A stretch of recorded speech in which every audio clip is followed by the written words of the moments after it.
por si acaso no hagan el fotocopia que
Hola, buen día.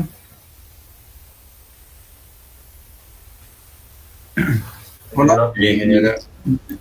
Creo que quedamos aquí en los métodos indirectos, ¿no? Estamos viendo el coeficiente de permeabilidad, ¿no?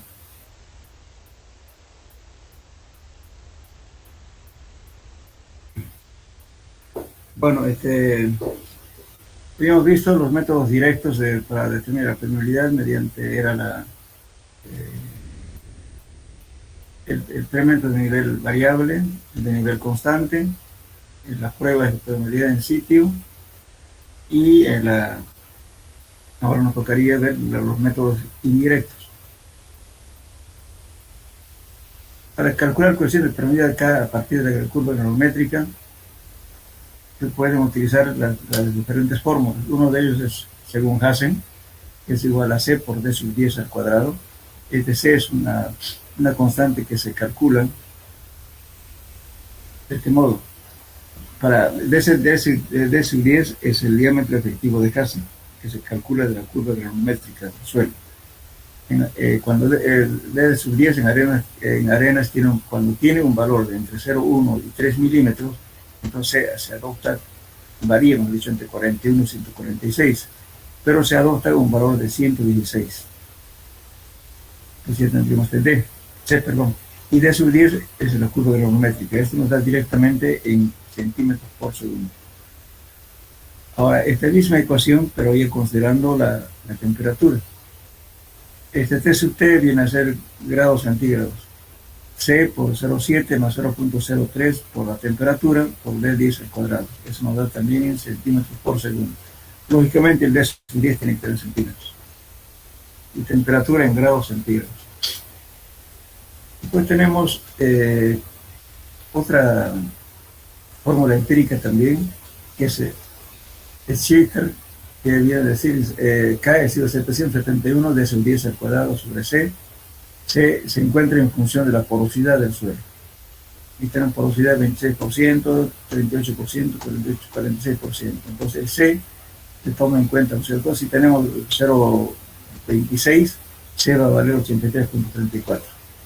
Si es 39, 38%, C vale 41%. Los valores intermedios se interponen. Los valores menores a este valor siempre se adopta este valor. Los valores mayores al 43% se adopta este valor. Solo los valores intermedios se interponen.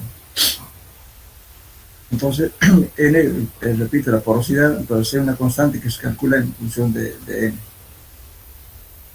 Entonces tenemos aquí K 771 por D10 al cuadrado sobre C más 0,7 más 0,3 por la temperatura en grados centígrados. Entonces nos da también centímetros por segundo. Por último tenemos la fórmula de Tersaghi. Lógicamente hay muchas otras más, pero estas son las más principales y las más usuales. Tersaghi da también esto para suelos arenosos. P sub 1 de 10 al cuadrado por 0,7 más 0,32 por la temperatura en grados centígrados. Aquí el Tersaghi toma en cuenta inclusive el C sub 0 en función de la forma de las partículas. Entonces, por ejemplo, aquí dice Tersaghi C sub 1 de 10 al cuadrado por 0,7 más 0,32 por T al cuadrado. 0,32 por temperatura en grados centígrados. Y C sub 1 lo calcula en función de C sub 0. El C sub 0 depende del tipo de grano. Si tenemos arena de grano redondeado, C sub 0 vale 800. Si la arena de grano angular, C sub 0 vale 460. Arenas finas vale menor que 400. Y además de eso, toma en cuenta la porosidad. ¿Sí? La porosidad expresado también en decimales. Entonces aquí viene C sub 1 igual a C sub 0 por la porosidad menos 0,3 por la raíz cúbica de 1 menos la porosidad, todo esto al cuadrado. Este valor de C sub 1 que viene a ser este. Es el caso. La otra prueba es la prueba horizontal de capilaridad.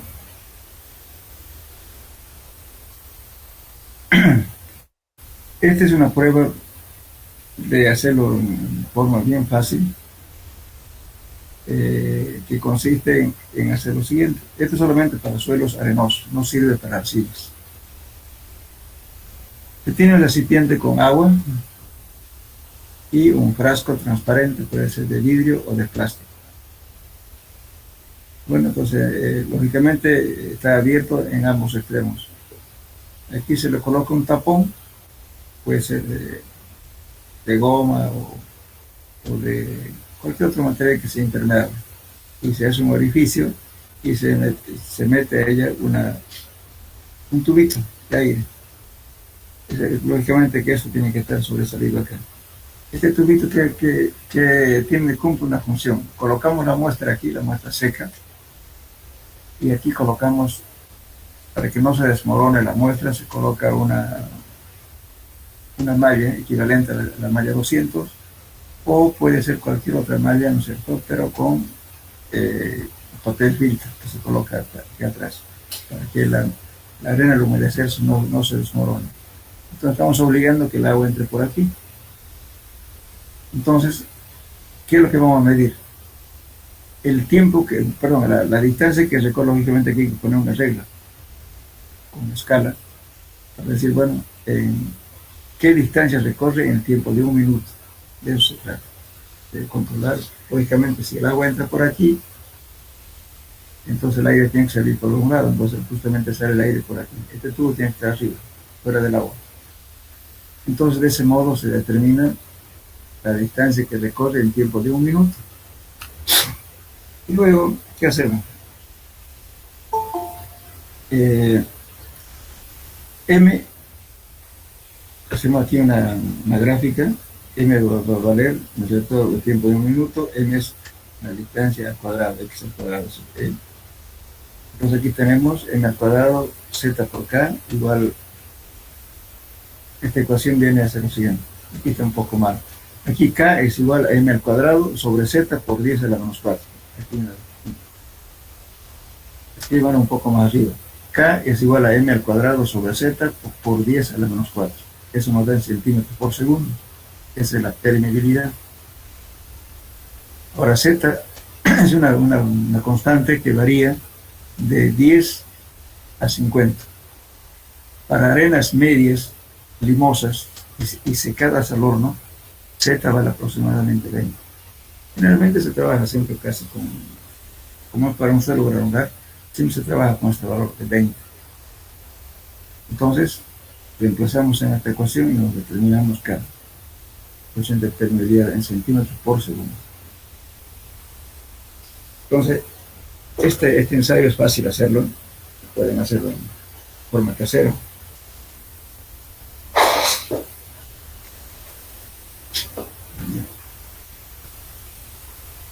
Bueno, hasta ahora hemos visto, ¿no es cierto?, que estamos obligando justamente que el agua recorra siempre un solo sentido, ya sea vertical o horizontal.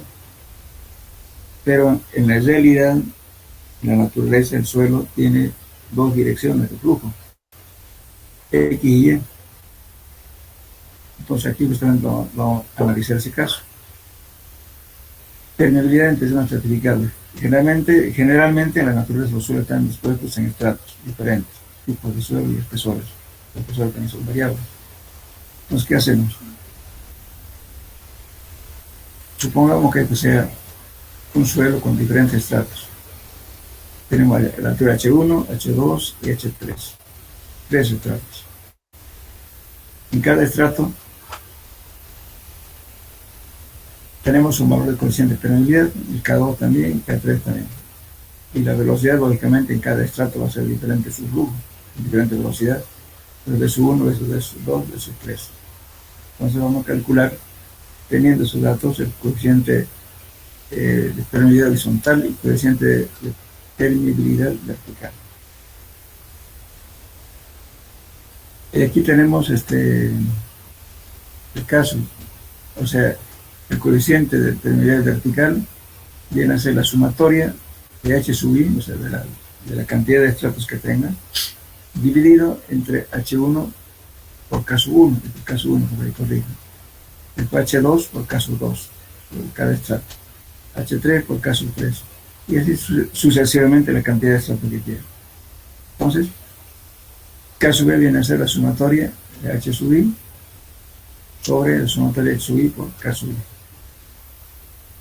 Entonces esa es la fórmula para calcular el coeficiente de permeabilidad vertical y el horizontal. En el horizontal es K sub I por H sub I sobre la sumatoria de H sub I. Este es el coeficiente de permeabilidad horizontal. Ahora, el valor, digamos, del coeficiente de permeabilidad promedio, entonces viene a ser igual, aquí no está escrito, escríbanlo. El coeficiente de permeabilidad promedio en suelos estratificados es igual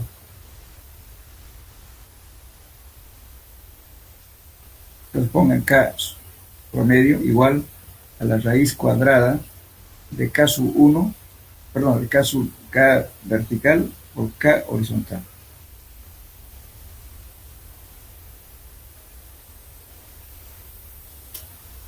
Es el promedio.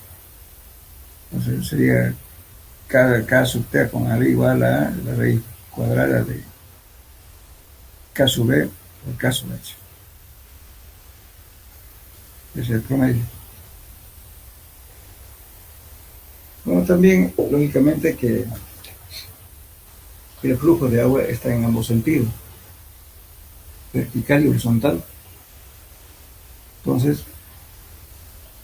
ahora si hacemos la igualdad de las formas, ¿no es cierto?, de que el caso 1 y el caso 2, etcétera, para las mismas condiciones de flujo, hacemos la igualdad del coeficiente de permeabilidad vertical y horizontal, vamos a demostrar de que K sub H es mayor que K sub B. Entonces, ¿qué quiere decir esto? De que la permeabilidad en sentido horizontal es mayor que la vertical. Pero sin embargo, en los otros ensayos que hemos hecho, ¿no es cierto?, hemos obligado a que el flujo sea solamente una sola dirección, vertical. Y la determinación de la prueba de capilaridad horizontal, hemos dicho que el flujo sea netamente horizontal. O sea, estamos obligando que el flujo de agua sea solamente una sola dirección, pero en la realidad la permeabilidad tiene dos direcciones, vertical y horizontal.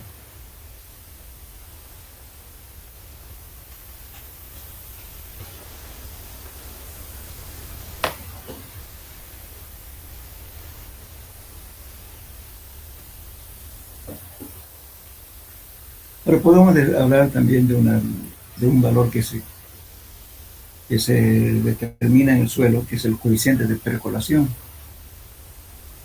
El coeficiente de percolación es la real medida de escurrimiento a través de los vacíos del suelo, cuando su gradiente hidráulica es igual a 1. Entonces eso se lo escribe como K sub P. La gradiente hidráulica es la altura, ¿no es cierto?, la diferencia de altura, o sea, la pérdida de carga, dividido entre la longitud de recorrido de la partícula de agua. Entonces, haciendo la demostración de la ecuación de Darcy, vamos a llegar a una ecuación final que es igual el K sub P, o sea, ecuación de percolación es igual a K sub T, o sea, ecuación de pérdida cualquiera, dividida entre la porosidad. O también pueden encontrar en función de la relación de vacíos. N es igual a E sobre 1 más E. Pueden calcular también por eso. Conociendo la relación de vacíos, pueden calcular también N. De ese modo se calcula el coeficiente de percolación. Pero aquí tenemos una tabla comparativa de los suelos, de la permeabilidad de los suelos. Aquí está en centímetros por segundo. O sea, el menor valor es 10 a la menos 9 centímetros por segundo. Y que este casi se puede considerar como casi impermeable. Nunca es impermeable al 100%, casi impermeable. Entonces, cuando los ensayos resulta que son muy largos y que el suelo es muy arcilloso, entonces se coloca el coeficiente de permeabilidad igual a 1 por 10 a la menos 9. Entonces tenemos una tabla, ¿no es cierto?, aquí para diferentes tipos de materiales y cómo va variando su permeabilidad. Esta es una tabla que he sacado del libro de Joseph Bowles y otros de Castro Villalas. Por ejemplo, de aquí, para gravas limpias,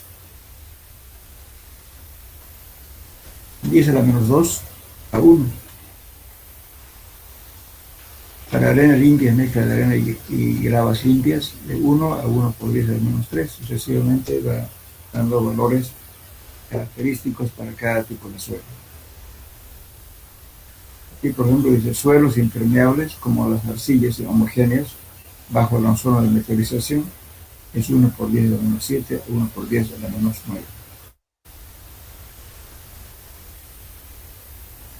Pues son entonces los coeficientes de permeabilidad variables, ¿no?, según los dos autores, Bowles y Crespo Villalas.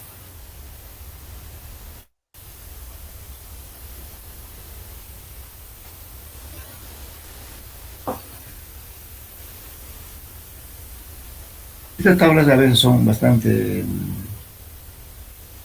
pues, útil para poder valores aproximados, ¿no? Si tenemos arenas, por ejemplo, limpias, y quiere decir que puede ser una arena más graduada o arena bien graduada, entonces tenemos 1 por 10, desde 1 a 1 por 10 a la menos 3.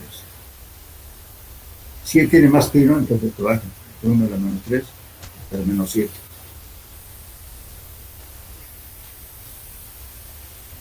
En suelos impermeables como las arcillas homogéneas bajo la zona de meteorización, bien sea desde la menos 7 hasta la menos 9. Esos serían los coeficientes de permeabilidad más o menos tentativos que uno puede adoptar dependiendo del tipo de suelo.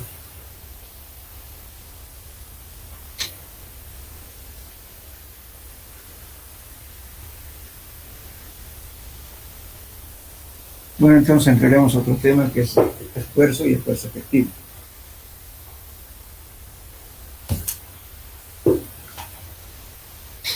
Hola, ¿me escuchan? Sí, que a veces tengo una mala señal, a veces se baja la Sí, internet. ingeniero, se escucha, no se preocupe. Gracias. Entonces vamos a entrar a un capítulo que se llama esfuerzo y esfuerzo efectivo. Bueno, la reacción del suelo y de la roca a los esfuerzos es la parte más importante para un proyecto de cimentaciones de estructuras, terraplenes, taludes, estructuras de sostenimiento, etcétera. Entonces, como ya saben ustedes, que el suelo está compuesto por tres elementos, que es sólido, agua y aire. Y tronco. Pero resulta que todo lo que soporta el esfuerzo de corte son los sólidos. Entonces, los sólidos son relativamente incompresibles y soportan los esfuerzos de corte.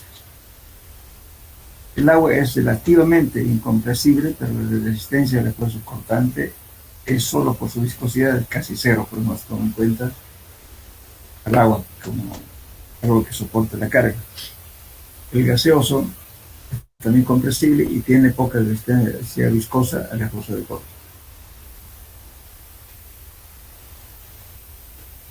Ahora, las presiones que actúan en las masas de los suelos saturados se dividen en dos grupos. Uno, aquellas presiones que transmiten directamente de grano a grano del suelo. Las presiones que actúan contra el fluido que llena los poros del mismo. Ahora, estas presiones que se llaman efectivo también siempre se llaman presiones intergranulares.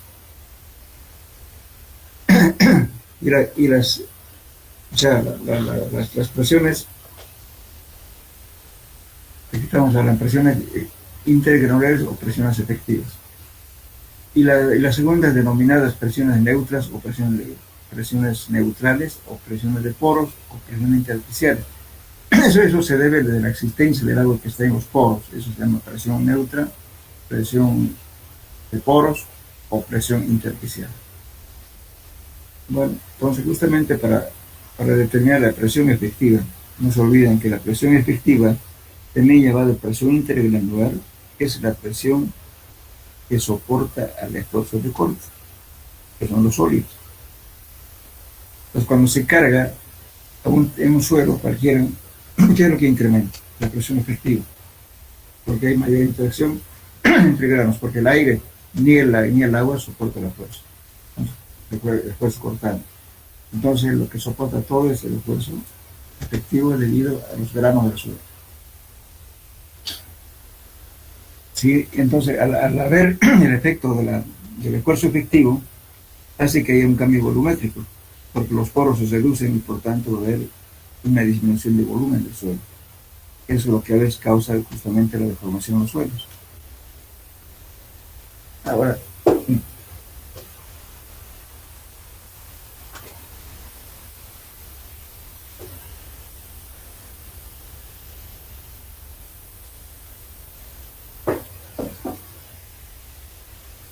vamos a hacer una demostración, porque aquí justamente esto, lo que estamos hablando aquí se refiere a esta figura.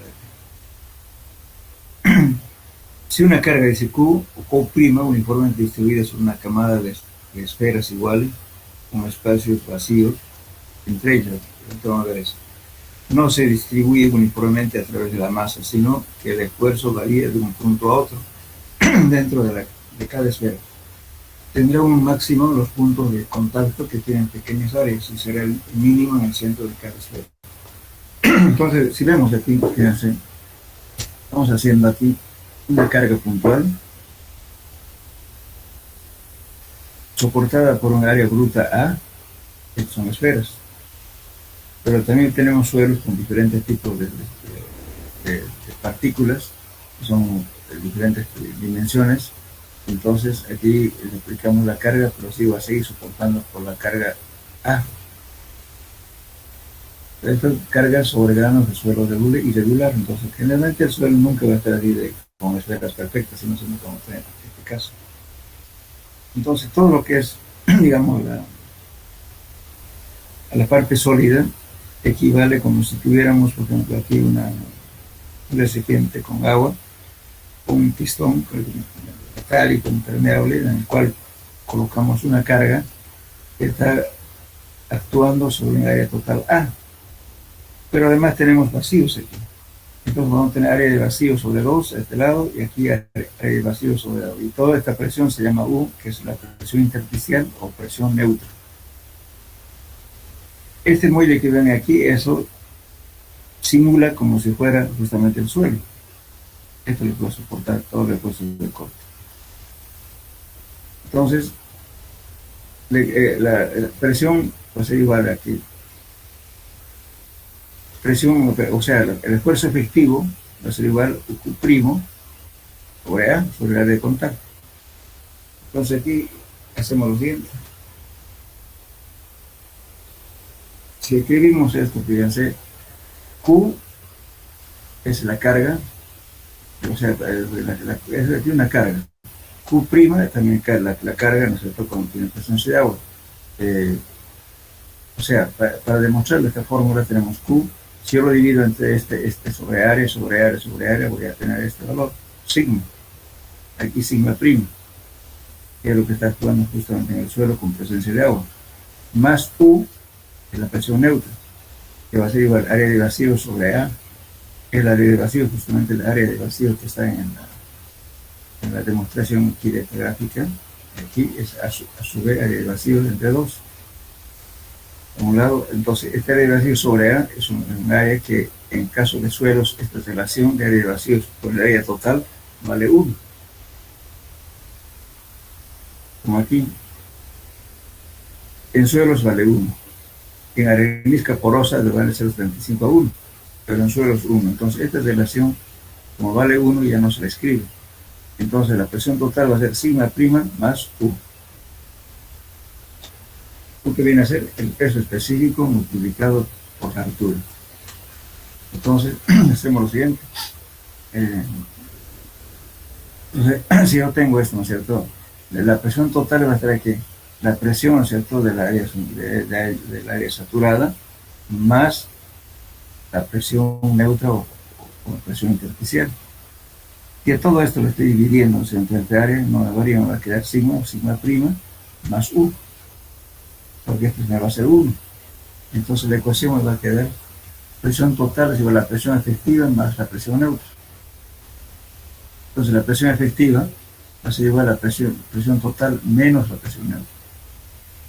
Entonces esa es la demostración que hace Terzaghi y esta ecuación lo llama justamente la ecuación de la presión total proporcionada por Terzaghi. Entonces si yo quiero sacar presión efectiva, voy a despejar. Presión efectiva será igual a la presión total menos la presión neutra. Lo que equivale a decir, si pongo en un suelo que tenga agua, voy a tener el gamma saturado multiplicado por su altura. Más el peso del agua, el peso específico del agua multiplicado por su altura, eso es U. Entonces se suman las dos. Esa es presión total. Pero si yo quiero calcular la presión efectiva, despejo esto, me va a quedar presión total menos la presión neutra.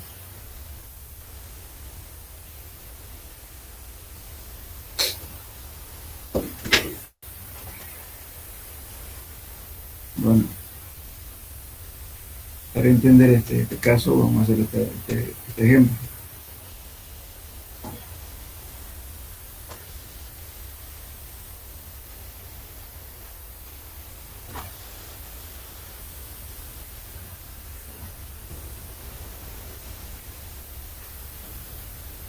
Vamos basando en este esquema de aquí. Lo estoy diciendo, fíjense, aquí tenemos inicialmente el suelo estaba aquí, sin excavación. Tiene una altura del nivel de agua, 6 metros, y la altura del suelo tenía 7,50. Aún estaba así. Y el nivel de agua estaba hasta aquí. Entonces, se calcula lo siguiente, el problema dice lo siguiente. Se hizo una excavación cerca de un río, en un suelo de arcilla debajo del cual se encuentra un estrato de arena. La arcilla pesa 1920 kilos por metro cúbico y es prácticamente impermeable comparada con la arena. La excavación se realizó con un cucharón de almeja. El cucharón de almeja es un balde que tiene una mandíbula, ¿no es cierto?, que al estirar el cable cierra la mandíbula y sirve para excavar. También hay hidráulico, entonces como una mandíbula que cierra, ¿no es cierto?, la mandíbula y puede excavar. Entonces con ese equipo hizo un agujero. Yo dice aquí, hizo una excavación cerca de un río, un suelo de arcilla bajo la cual se encuentra un plato de arena. La arcilla pesa 1920 kilos por metro cúbico y es prácticamente impermeable comparada con la arena. La excavación se realizó con cucharón de almeja y el agujero se mantuvo casi lleno durante la excavación. Después se sacó el agua por bombeo.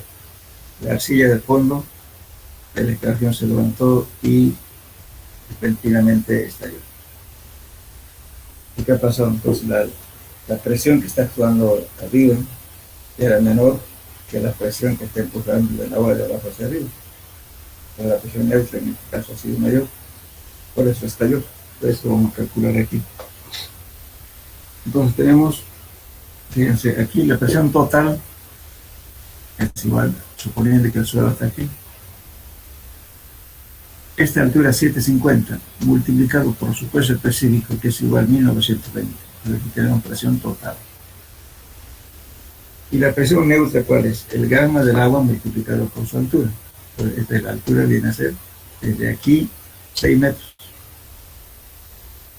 por 1000. El peso específico del agua, 1000 kilos por metro cúbico. Entonces me va a dar 6000 kilos por metro cuadrado. Ahora tengo la fórmula que había proporcionado Kersaghi, era esta: presión total de la presión efectiva más la presión neutra. Entonces quiero saber la presión efectiva. En este caso viene a ser sigma prima igual a la efectiva, sigma total menos la presión neutra. Entonces tengo aquí la presión total era de 14.400, aquí le falta un 0, 14.400 menos 6.000. Me queda 8.400 kilos por metro cuadrado. Pues hasta ahí, este terreno, después de haber hecho la excavación, o sea, cuando no se ha hecho la excavación y bueno, con todos los componentes, está la presión efectiva es de 8.400 kilos por metro cuadrado. Pero ¿qué pasa si lo excavo? Después de terminar la excavación y antes de bombear el agua, bombear el esfuerzo efectivo vertical en la parte superior del estrato de la lana es lo siguiente. Entonces aquí ya he hecho la excavación. Solamente me quedó 1,50 de aquí. Entonces calculo esto primero. 1,50 por el peso específico del suelo, que es 1920. ¿Y qué más? Más el peso del agua. Y el peso del agua, si tengo agua aquí, está creciendo presión aquí. Entonces tengo 6 menos 1.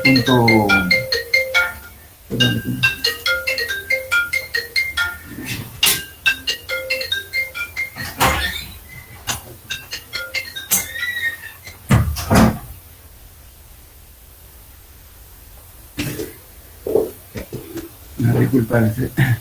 Ya, entonces, después de terminar la excavación y antes de bombear el esfuerzo efectivo vertical en la parte superior del estrato del arenes, entonces este suelo ha quedado sin excavar. Entonces 1.5 de altura multiplicado por el peso específico, 1920 de la presión total, más el peso de esta agua que está actuando sobre esto. Entonces viene a ser 450, que es la altura de aquí hasta acá, multiplicado por 1000. Entonces me da la suma total de los dos, 7.380 kilos por metro cuadrado. Muy bien. Ahora, mi presión neutra, para la presión intersticial, que es, eso me ha variado porque me sigue este nivel de agua, sigue siendo 6, la cantidad de agua. Entonces, porque Sí, ¿por qué? Porque el peso de aquí del agua ha bajado, perdón, inicialmente tenemos el peso del agua y la presión neutra también sigue siendo lo mismo. Entonces aquí la presión neutra viene a ser 6 por 1000, desde esta altura de acá, por 1000, entonces en 6000. Entonces, haciendo la diferencia en la presión efectiva, presión total menos la presión neutra, tengo 1330 kilos por metro cuadrado. Hasta ahí no pasa nada. Sigue estable. ¿Pero qué pasa ahora si le estoy sacando el peso, que es el agua de aquí? Después de bombear el agua hasta bajar, dice, 1,40 metros, estoy bajando aquí, estoy bombeando a bajar este 1,40. El esfuerzo vertical de la parte superior del saco de arenas, entonces aquí varía, fíjense aquí, 1,50 pi 1920, que no vería esto, más, si bombeo esta altura de acá de 4,50, bombeo 1,40, entonces me queda 310 metros de agua. Multiplicado por 1000, tengo esta suma, 2.880 más 3.100, total tengo 5.980 kilos por metro cuadrado. Y la presión neutra o la presión intersticial no ha variado porque la altura sigue siendo la misma, 6 metros, el empuje del agua. Entonces, sale 6.000. Y si calculo la presión efectiva, presión total menos neutra, me va a quedar menos 20. Entonces, en ese caso, ¿qué quiere decir? Que si la presión neutra, perdón, la presión efectiva es negativa, que quiere decir que no hay nada que soporte el esfuerzo de corte. Y por consiguiente, ¿no es cierto?, el agua que estaba aquí un poco, ¿no es cierto?, entonces hizo esfuerzo de aquí para arriba, entonces esto se conveó y reventó y vuelve a llegar a su posición natural. Entonces en ese caso falló. Si no bombeamos, entonces se podría mantener en ese nivel, pero como bombeaba acá, entonces hay un desequilibrio de presión. Entonces ahí es donde empieza la falla. Entonces si la presión efectiva es que es negativa, quiere decir que no hay nada que soporte el esfuerzo de corte. Y por tanto, el agua actúa de abajo hacia arriba y por tanto debe llegar al mismo nivel. Todo esto reventó. Es el concepto de la presión efectiva. La presión efectiva, lo vuelvo a repetir, todo lo que es el esfuerzo de corte.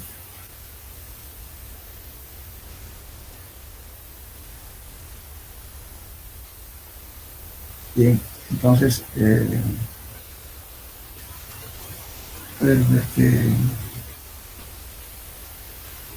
con este tema es el último tema ya, y después vamos a hacer sobre los problemas. Todas estas formulitas, por favor, se van a copiar. Presión efectiva es la presión total menos la presión neutra. Y la presión neutra no es más que el peso específico del agua multiplicado por su altura.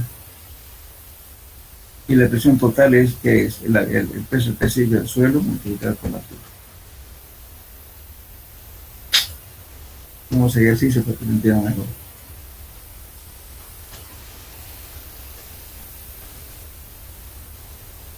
¿Preguntas de aquí, jóvenes?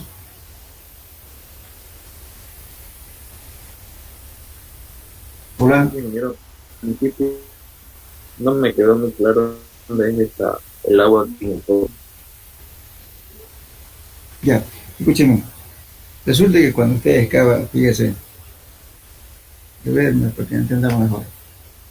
Si usted está haciendo, supongamos que ha hecho un estudio de suelos y encontró el nivel freático, digamos, 4 metros. Muy bien, ahí está 4 metros. Pero ¿qué ocurre, no es cierto, cuando usted quita el confinamiento? Confinamiento, ¿qué significa? Si usted nivel pongámosle a 4 metros y le estoy sacando, cavando, digamos, una zanja como esta, ¿qué estoy haciendo? Estoy liberando, quitando el confinamiento. Por consiguiente, ¿no es cierto?, las presiones que están en el agua, que son las presiones intersticiales que están actuando en el suelo, lógicamente es una presión que está actuando.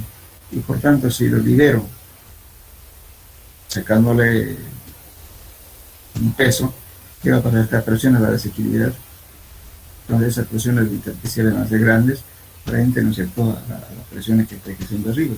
Y por tanto, eso va a hacer que los empujes de aquí van a ser mayores que estas presiones de acá. Al ser mayor se desequilibra, entonces como los sólidos son la parte que soporta la fuerza de corte, entonces al no haber esa resistencia a la fuerza de corte, ¿qué pasa? Entonces el agua va a hacer que estalle esto y luego suba de agua y se inunda todo eso y otra vez llega a este nivel.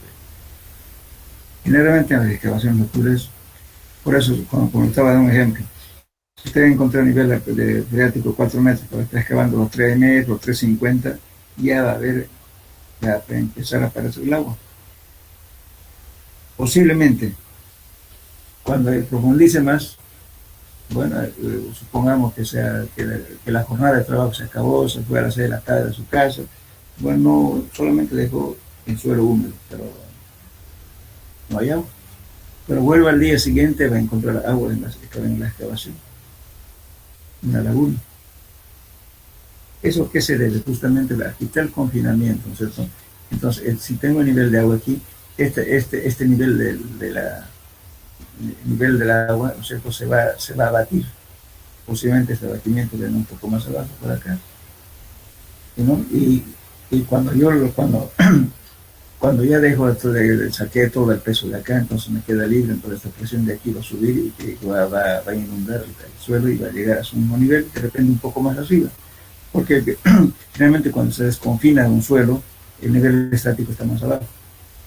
El nivel dinámico, cuando ponen una bomba, nosotros bombeamos y hasta el nivel que permanezca constante es el nivel dinámico. Entonces, por eso decía en la excavación, ocurre eso cuando se quita el confinamiento, aparece agua.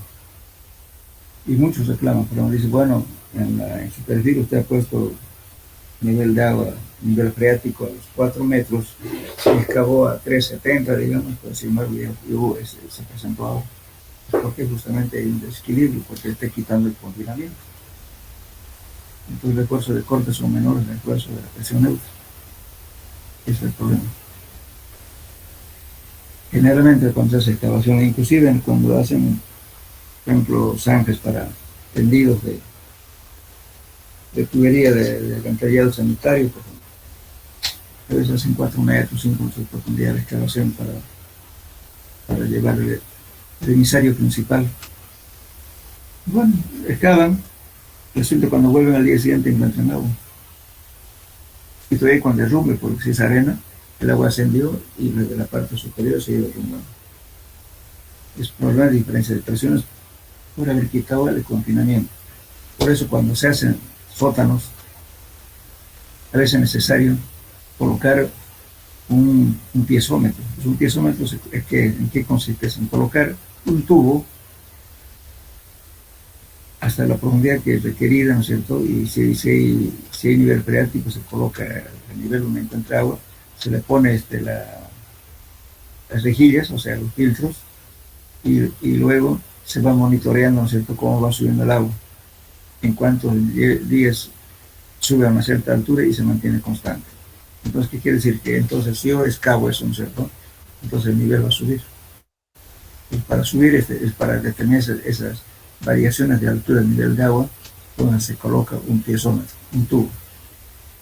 Lógicamente estos estudios, por ejemplo, es importante en las planchadas, cuando llueve, todo eso necesitan determinar si tenemos estructuras como tanques, por ejemplo, de combustible, o sótanos, ¿no es cierto?, como están haciendo con 3, 4 niveles de sótanos. Entonces, tienen que saber cómo es la fluctuación del nivel de agua en épocas de lluvia. Lógicamente que ustedes han hecho un agujero, han hecho sótanos con diferentes niveles, pero después cuando está lloviendo, que el nivel de agua sube. ¿Qué efecto va a causar? 1, filtración. 2, supresión. ¿Y qué es supresión? Es el empuje del agua, ¿no es cierto?, de abajo hacia arriba. Trata de elevar la estructura. Si usted tiene un tanque, bueno, si no ha llovido, el tanque está vacío, tranquilo. Pero llueve, sube el agua, ¿qué pasa? Va a hacer flotar el tanque. O una piscina, lo mismo. Hay piscinas que se salen por arriba o se parten. ¿Por qué? Porque los empujes de abajo hacia arriba son grandes.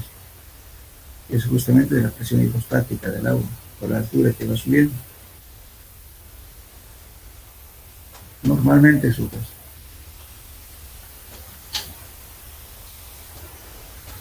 Por eso en las excavaciones generalmente, ¿no es cierto? Si ustedes van a hacer un sótano, si ve el nivel freático muy cerca, hay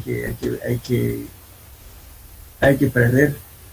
Si voy a hacer un sótano, digamos, y yo tengo mi nivel a 4 metros, bueno, no voy a cavar por 4 metros. Si la necesidad de cavar, lo tengo que hacer. Pero ¿qué tengo que hacer previamente? Colocar tubos, hacer una especie de pozos de agua más o menos, y luego colocar bombas sumergibles para bombear el agua, ¿no es cierto?, para bajar el nivel freático, de tal modo que esté en agua esa zona. Y se bombea día y noche. Entonces cuando encontramos bombeando estamos bajando el nivel, entonces se mantiene seco y puedo trabajar a la primera próxima, si tengo, digamos, que hacer un sótano hasta 4 metros, digamos, pero si no tengo nivel de agua a los 4 metros, yo no voy a trabajar con presencia de agua porque el agua se me va a subir. Entonces, voy a batir el nivel freático, colocando tubos de drenos. Pueden ser 3 tubos o 4 tubos, dependiendo de la magnitud de la excavación que se haga. Y se colocan bombas sumergibles y se bombean constantemente para bajar el nivel y pueden trabajar ahí y no va a haber agua. Una vez que termina la estructura, dejan de bombear. Pero y el sótano ya tiene que estar, o sea, ¿no es cierto? El muro de contención tiene que estar bien protegido, bien impermeabilizado. Igualmente, ¿no es cierto? La losa de fondo también tiene que estar impermeabilizado, bien calculado para soportar los empujes de su presión. Aparte de eso, ¿no es cierto? Entonces, ¿qué va a aparecer aquí en la losa? Si no se considera, digamos, el ajuste de su presión, puede levantarse inclusive, o lo baja. Por ejemplo, en algunos edificios, después de que están haciendo el segundo sótano, por ejemplo, están considerando colocar pilotes de anclaje para evitar problemas de empujes de su presión. Entonces, pueden levantar una losa que pongan encima, entonces hay que anclar. No sé si respondí su pregunta, joven. Gracias, ingeniero. ¿Alguna pregunta más?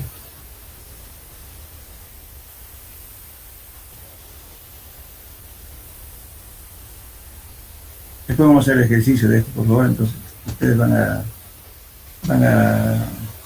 hacer su formulario y vamos a hacer el cálculo. Vamos a terminar esto y después ya vienen los problemas. Tenemos este tema, tenemos que terminar.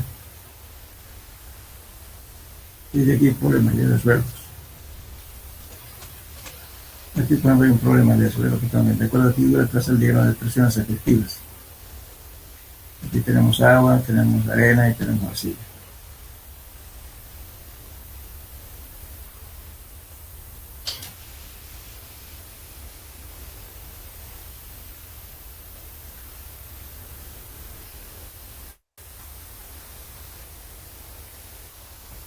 Bueno, veremos entonces, tenemos tiempo todavía, ¿no? 20 minutos. Veremos este capítulo 10, densidad de los suelos. Vamos a hacer la introducción.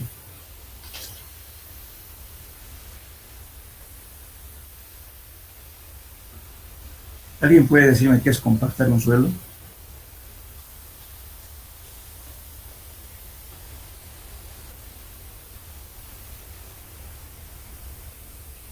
Hola.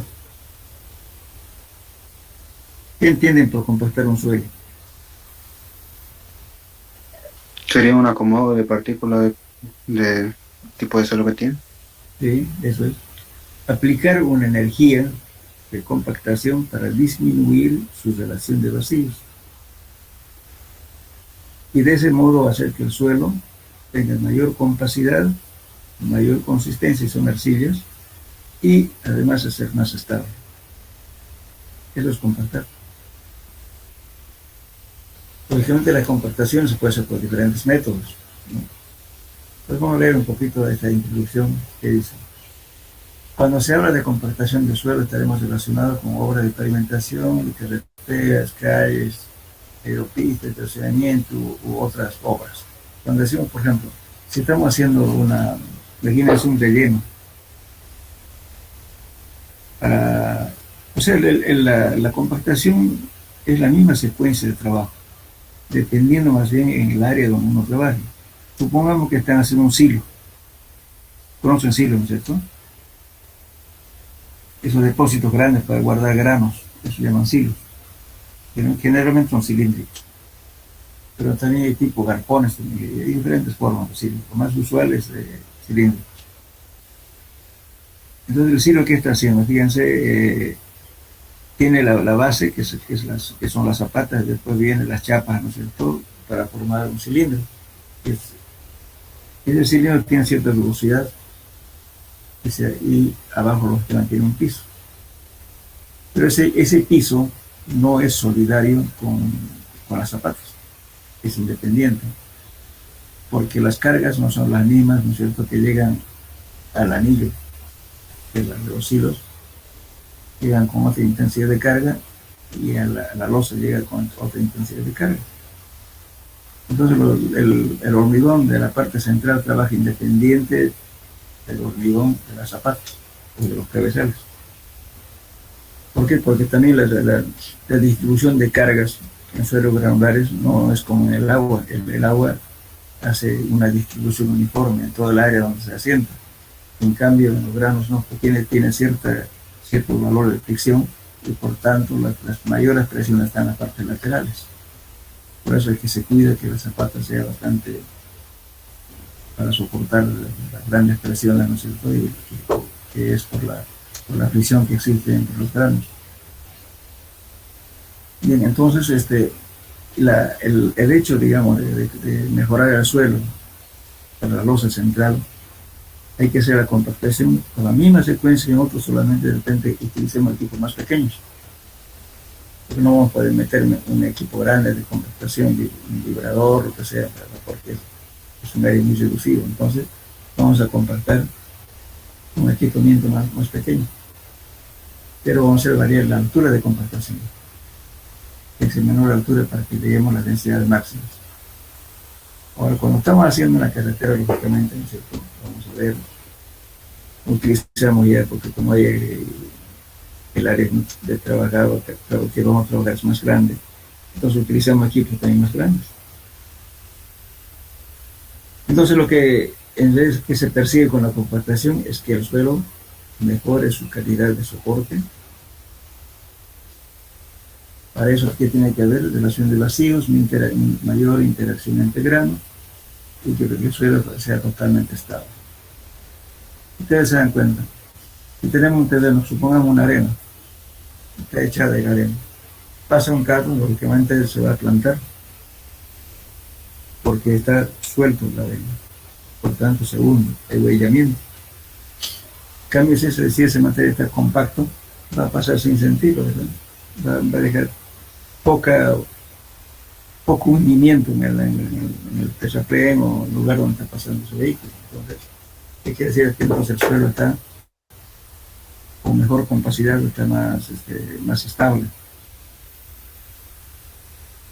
Entonces, justamente la compactación, bueno, hay varios métodos para compactar, por ejemplo, por ejemplo, la compactación de suelos no tiene importancia en el capítulo de mecánica del suelo, así como en un suelo falta la adecuada compactación, es causa de muchas fallas en los pavimentos. De ahí que la estabilidad de la obra exige que las diferentes capas de un pavimento, como ser terreno de fundación, su base, capa de rodamiento, se hayan debidamente compactados, de manera que la relación de vacíos sea baja. La compactación se efectúa mediante equipos especiales de compactación, como ser, para cada caso de suelo, hay diferentes tipos de compactadora, no es la misma como para todos los casos. Por ejemplo, puedo compactar con rodillos, ¿no es cierto? Los rodillos pueden ser lisos, pueden ser con pata de cabras, vibratoria, etc., o simplemente con planchas aplanadoras, rodillos lisos, o de llanta. Por ejemplo, hay otros rodillos, no sé si han visto, hay compactadoras con ruedas, con hartas ruedas. Esa compactadora, por ejemplo, es la compactación para dar el toque final de una compactación, para sellar los poros. Entonces, puede tener rodillos de pata de cabra, eso para compactar, por ejemplo, suelos que tengan plasticidad, como ser limo arcilloso o arcilla. Después tenemos vidrios rotadores, que son que además, ¿no es cierto?, que son rodillas que pueden vibrar dependiendo del lugar, aumentar o disminuir las vibraciones. Hoy día los equipos modernos ya vienen con variación de vibración. Bueno, en fin, hay diferentes sistemas de compactar. Entonces, la persona que compactar tiene que escoger su compactadora adecuada para un cierto fin y para el tipo de suelo que esté utilizando. Bien, al compactar, ¿qué es lo que conseguimos? Establecer un contacto masivo entre partículas, cuando integramos para apretar, o sea, al aplicar una energía de compactación estamos haciendo que disminuye la relación de vacío y por tanto hay mayor contacto entre partículas.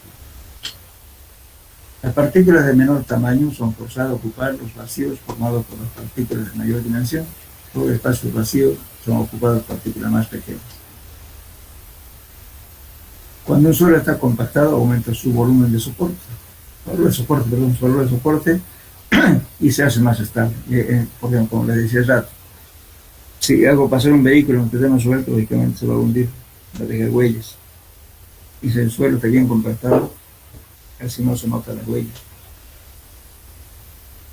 Como las partículas se hallan firmemente adheridas después de la compactación, la masa del suelo será más densa y su volumen de vacíos también menor, porque se reduce al disminuir los vacíos, se reduce su relación de vacíos. Y también, por otra parte, la capacidad de absorber agua también disminuye, porque tiene menos poros. Entonces, cuando el suelo está más suelto, almacena más agua con los poros. Todo esto es lo que nos da como ventaja el suelo en su compactación. Entonces, el procedimiento de compactación va a depender del tipo de suelo y va a depender del método que empleemos.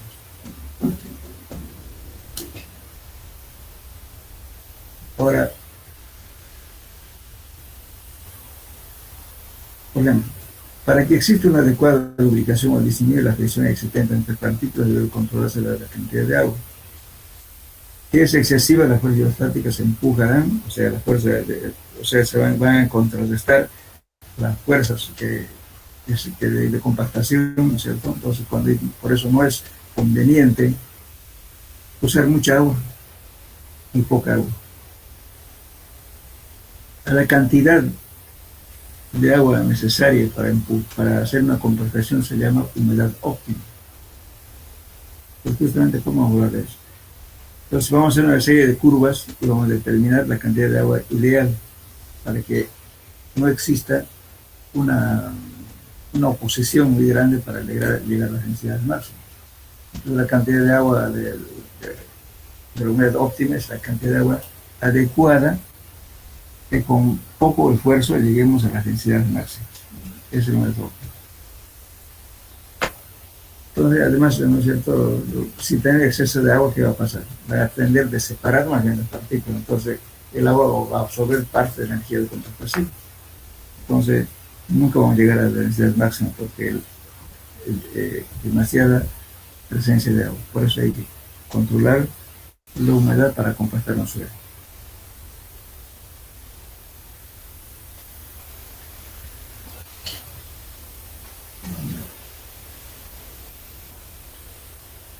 O sea, si hablamos en forma general, la mayoría de la pavimentación, cuando falla, no es tanto el problema de pavimento, sino el problema de suelo.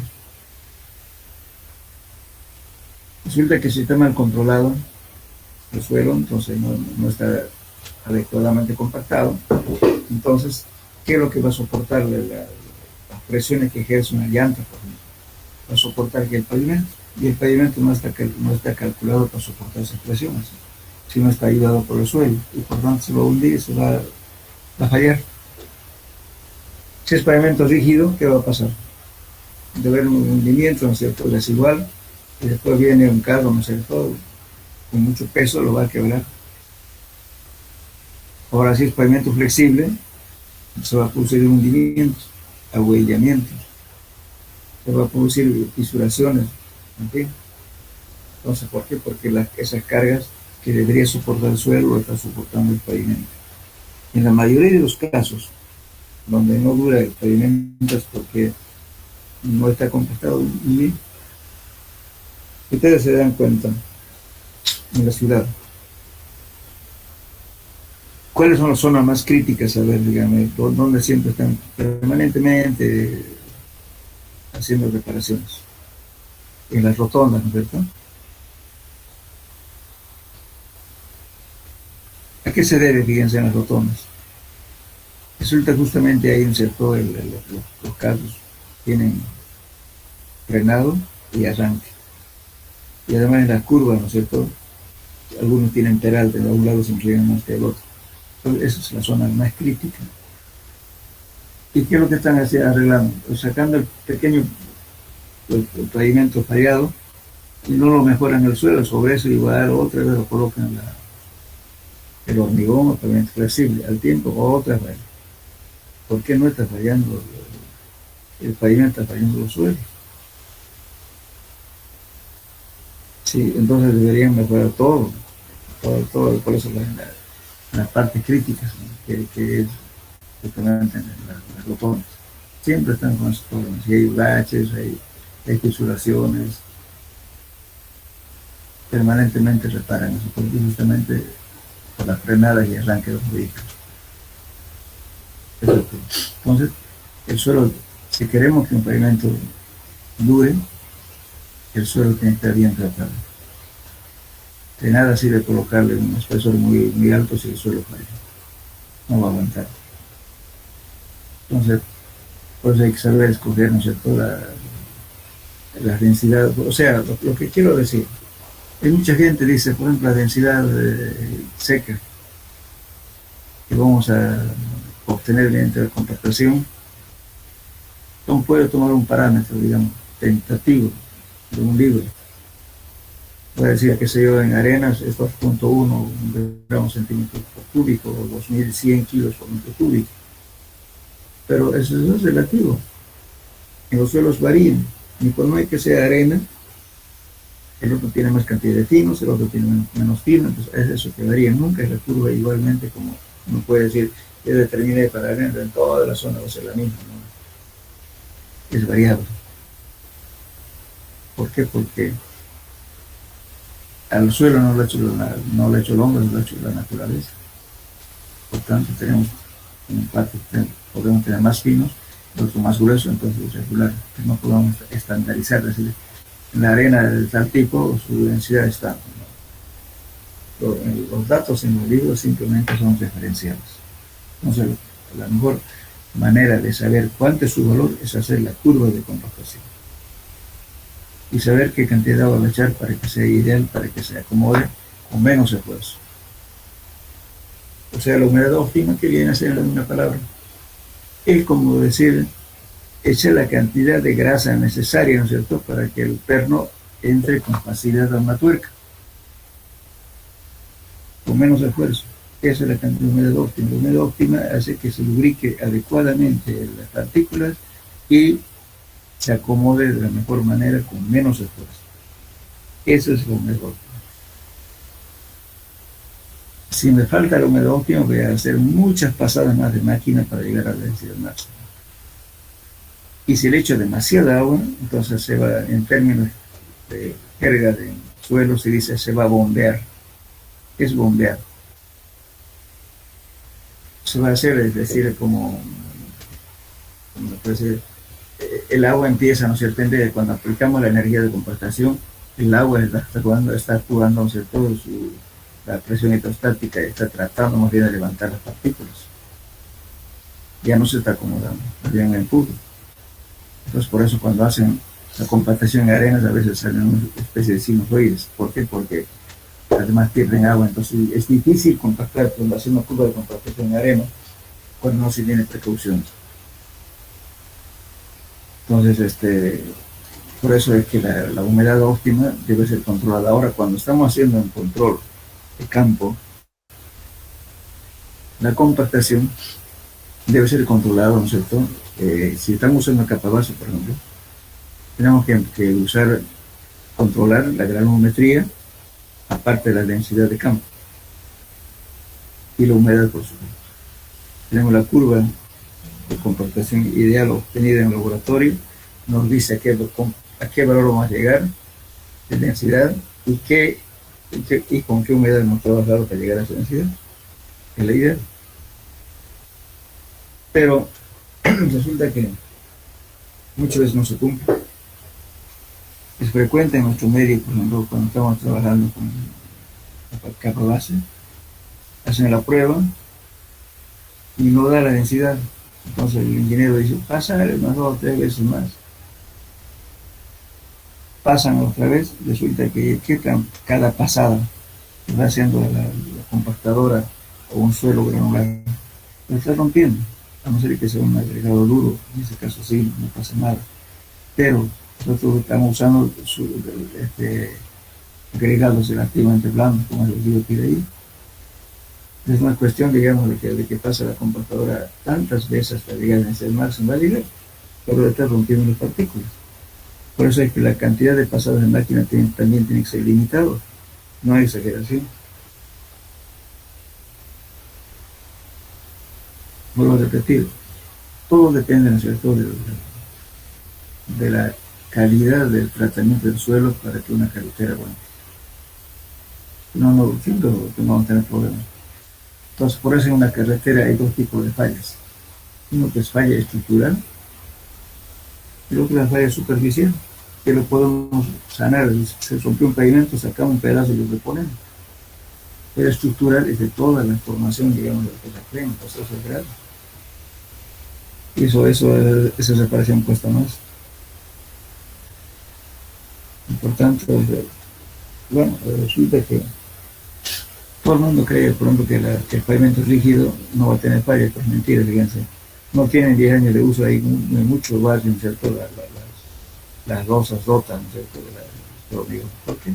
Porque no está bien apoyado el suelo. O sea, no se han trabajado muy bien. Es falla netamente del tratamiento del suelo. Y peor todavía, las obras que hacen a veces en las calles, uno observa, no controlan las densidades, porque cuando están trabajando hay que controlar cuál es su densidad con la cual le van a pavimentar. Por eso no hay control. También en el uso de hormigones, por facilidad de trabajo que hacen, hormigón que tenga mayor cantidad de agua es más fácil manipular, entonces lo hacen un poquito más, con más cantidad de agua. Eso tampoco no es bueno. ¿Por qué? Porque su resistencia baja. Cuanto más tenga cantidad de agua, entonces su resistencia va a ser menor, a no ser que esté usando algún aditivo. En este caso sí, cuando echa la cantidad mínima de agua, pero echa un aditivo, puede aumentar su trabajabilidad, o sea, aumenta la humedad, pero sin embargo los poros van a ser menor porque no hay mucha agua, simplemente que la reacción química ha hecho es que aumente la trabajabilidad del hormigón.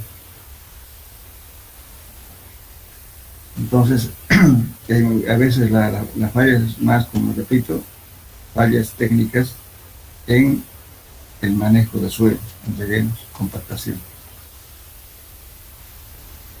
Eso. En cambio, en un terreno bien compactado, dura más la cosa. Pues el asunto, digamos, ¿cierto?, de hacer movimiento de tierra en una carretera o en cualquier parte donde más se gana plata o se pierde plata, justamente manejando suelo. ¿Qué hace una carretera? Movimiento de tierra. Luego el pavimento es una capa final. El problema es hacer terraplén, tratar con grandes volúmenes de tierra. Entonces vamos bien. Entonces la próxima clase vamos a ver las curvas de densidad de humedad y cómo vamos a construir la curva, cuántos métodos hay para hacer y en qué casos se utiliza cada método. No es una cosa general para todos. Por ejemplo, tengan siempre en la mente que la compactación en áreas pequeñas, ¿no es cierto?, hay que acomodar y controlar y justamente que utilice el equipo más adecuado.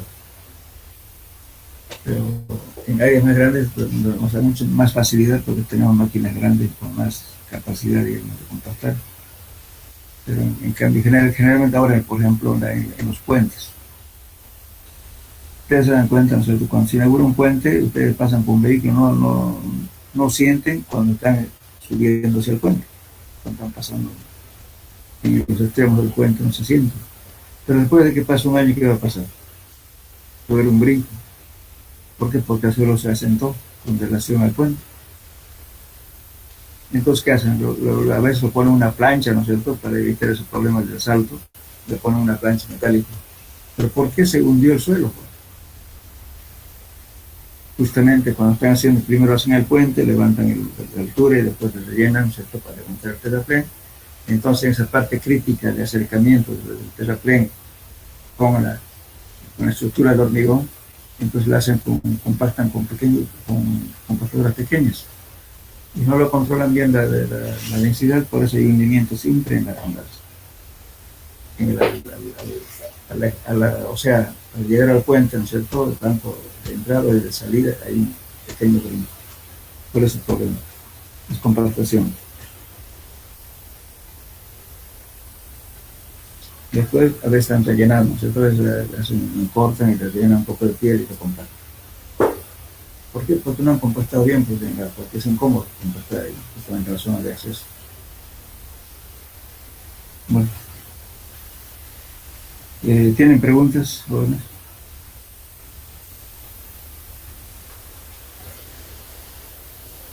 Hola.